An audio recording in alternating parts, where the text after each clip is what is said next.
America would not accept a Chinese military base in Canada or in Mexico or in the Caribbean. So why would Russia accept U.S., which NATO is really, U.S., military missiles and bombs and planes and tanks right at its border? And number 4, it wants that the world recognize Crimea, Lugansk, and Donetsk as territories separate from Ukraine, because they're full of Russian speakers. They're full of ethnic Russians.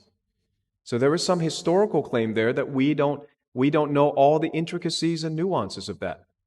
We act like, we're pro-Ukrainian and we don't even know what's happened there. Now, all these demands could have been met without war and the death of thousands of troops and civilians. But now Western NATO leaders are talking tough publicly. But know that the defeat of the Ukrainian army is a foregone conclusion, and that the sanctions on Russia might hurt the West as much or worse than Russia. Since 2004, Western leaders have worked to keep Ukraine impoverished and corrupt as a way to cultivate a puppet state that would act as a wedge to destabilize Russian security, even while some Western politicians have been personally enriched by corrupt business dealings in Russia and Ukraine. And that goes straight to the Biden family. That's what Donald Trump was trying to investigate.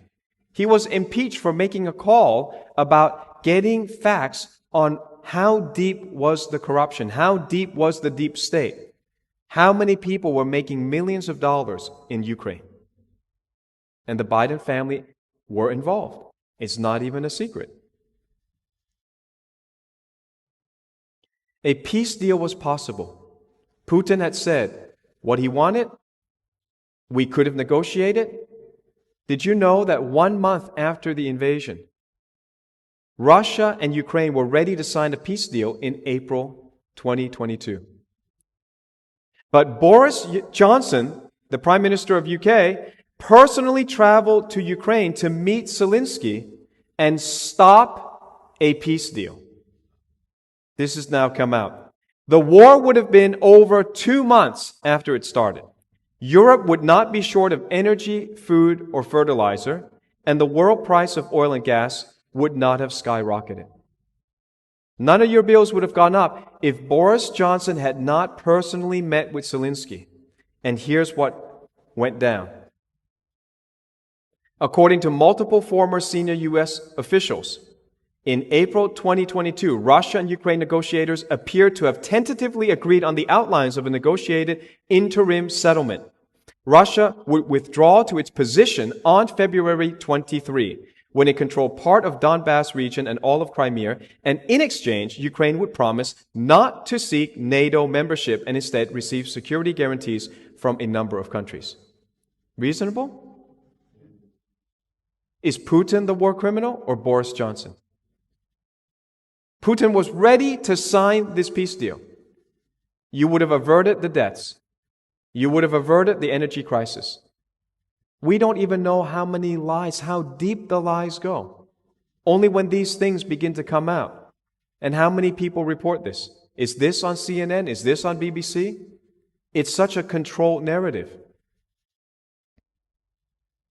According to a Western newspaper, a pro-Western newspaper in Ukraine, it said that even if, Boris Johnson said, even if Ukraine is ready to sign some agreement on guarantees with Putin, they are not. Western powers are not.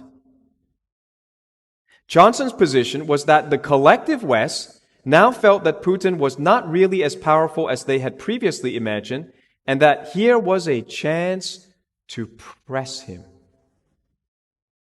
So they were going for war. They were trying to destroy a part of Europe. You cannot have European security without including Russia. Russia is a part of Europe. But they're alienating Russia. Sounds like a bad marriage. They seem to have this formula down pat. The entire world sanctioned Russian oil, froze Russian assets, attacked the Russian ruble, forbade Russian stocks to trade.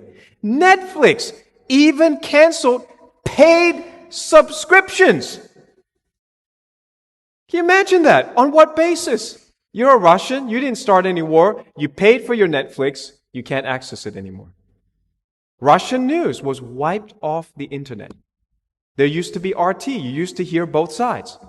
They demonized Russia and completely stopped any flow of information from the other side. We're still living in this, and you think we have free press, free speech? They're tightening the noose. One day they will say, I cannot preach the word of God. And I will preach. I will preach to my dying day. I would rather die and go to heaven than preach your lies and go to hell.